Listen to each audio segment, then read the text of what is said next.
Hello, on se retrouve pour une nouvelle vidéo dans un cadre un petit peu différent. Je m'excuse d'avance mais j'ai tourné la vidéo hier et le rush ne s'est pas du tout enregistré. Du coup, comme j'avais pas envie de tout réinstaller, je me suis posée sur ma table et on va faire un book haul ensemble. C'est le book haul en fait de août et septembre, en sachant qu'en septembre il y en a encore 2 que je vais acheter fin septembre, mais on a déjà 1, 2, 3, 4, 5, 6 livres, dont un que j'ai déjà lu. On commence avec Campus Agency, le tome 1 de Lily Bay, publié chez Hugo New Romance, et c'est le livre du coup que j'ai déjà lu, que j'ai vraiment beaucoup aimé. Ça a été une très bonne lecture. Je vous ai fait une revue normalement, où je vais la faire sur mon compte Instagram, que je vous mets juste ici, sinon il sera en description si vous voulez m'y suivre. J'y fais la plupart de mes chroniques, en fait à chaque lecture je fais une chronique après, donc si vous voulez mon avis plus détaillé ce sera là-bas. Et écoutez, c'est une romance universitaire où on suit une protagoniste qui, avec ses amis, on crée ce qu'on appelle l'agence sur le campus. Elle se sert de ses dons pour lire les micro-expressions des gens, pour en fait deviner leurs secrets, etc.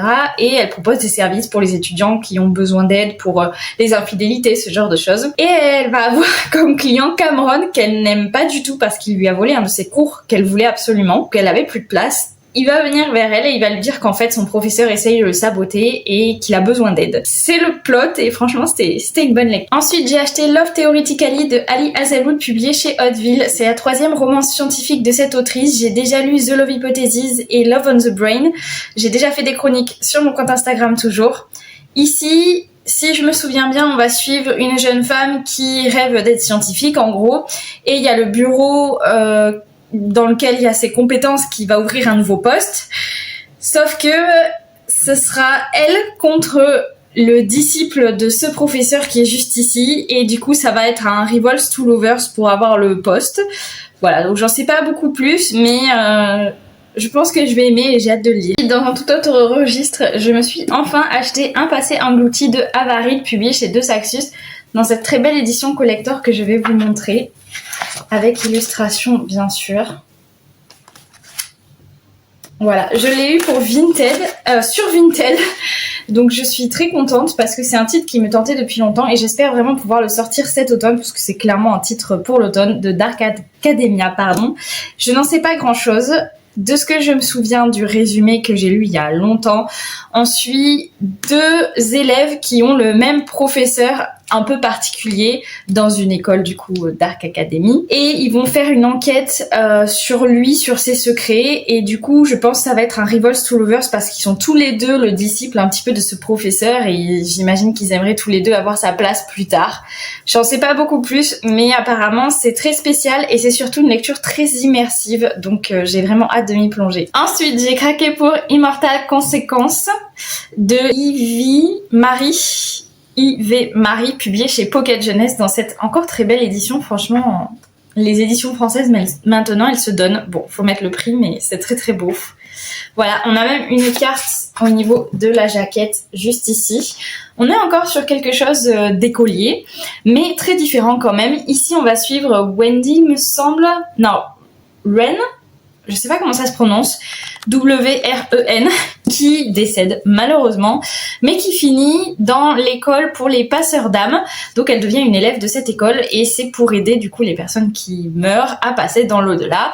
Sauf qu'elle va découvrir qu'il y a bientôt des jeux interdits dans cette école qui vont avoir lieu, et si on participe, c'est soit on retourne, soit on meurt complètement, pardon, on disparaît dans les limbes pour toujours, soit on intègre l'élite de l'école, et bien sûr j'imagine qu'elle va s'y lancer. Je sais qu'il y a plein de personnages secondaires qu'on va suivre, ça va être un peu un fond de famille je pense, mais c'est tout le côté voilà, passeur d'âme, un peu école, apparemment ça se dévore, il se passe pas mal de choses, donc j'ai hâte de le lire, et évidemment il y a une petite romance dedans. Ensuite j'ai craqué pour Graveyard Shift de ML Rio, c'est l'autrice de, publié chez Brajlon, c'est l'autrice qui a écrit If You Are Villain, que je n'ai pas lu et qui ne m'intéresse pas trop dans la vibes, mais c'est un livre qui est très connu et c'est vrai que tout le monde dit que sa plume est assez exceptionnelle et assez spéciale, donc j'ai eu envie de la découvrir dans cette petite novella de 120 pages, parfaite pour Halloween. On va suivre ici 5 personnages complètement différents qui ne se connaissent pas et qui en gros reçoivent un message, le même message chacun, c'est de se retrouver à une heure, à une date, à un endroit précis, et quand ils y arrivent, en fait c'est une tombe vide. pour qui elle est, pourquoi quelqu'un a creusé ça, etc. Et ça va être un peu une course haletante. Je crois que ça se passe en une nuit, mais j'ai un doute sur ça. En tout cas, juste le plot, les 5 personnages qui se connaissent pas, la tombe, je trouve que voilà, c'est vraiment du suspense, un moment parfait à lire à Halloween du coup, en une après-midi ou en 2 jours, mais vraiment trop bien, j'ai hâte de le découvrir et apparemment c'est spécial. On m'a dit que c'était horreur mais plus horreur fantastique, donc pas forcément des trucs gore, mais que ça fait peur. Du coup je le garde forcément pour octobre-novembre et j'ai hâte de le découvrir également. Et enfin, je me suis acheté Rewitched, je sais pas, de Lucy James Wood dans cette très très belle édition. Encore une fois, de chez Calix. C'est vraiment très très beau, hein. Voilà, je crois qu'il y a aussi, voilà, l'intérieur qui est comme ça.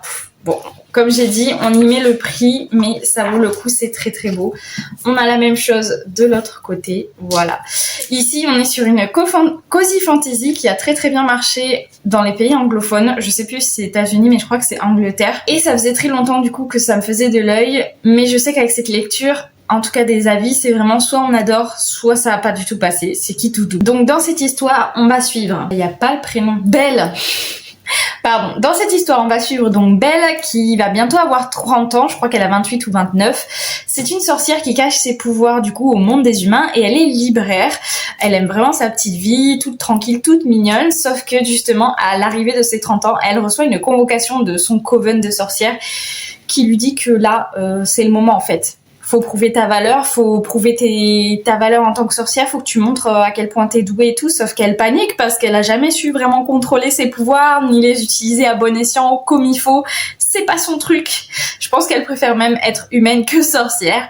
Mais du coup, avec l'aide de sa mère, d'un mentor improbable et potentiellement sociopathe et d'un protecteur extrêmement beau, il va falloir qu'elle réussisse à prouver à son coven qu'elle est bien légitime d'en faire partie. Voilà. Donc ça a l'air mignon, c'est très witchy.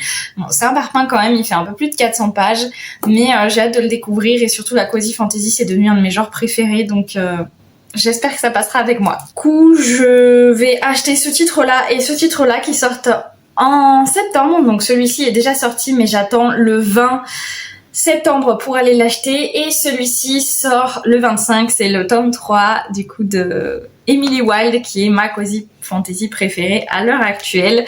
Je suis en train de lire le tome 2 donc j'ai très hâte du tome 3 et voilà pour ce book haul. J'espère que la vidéo vous aura plu même si les cadres étaient différents.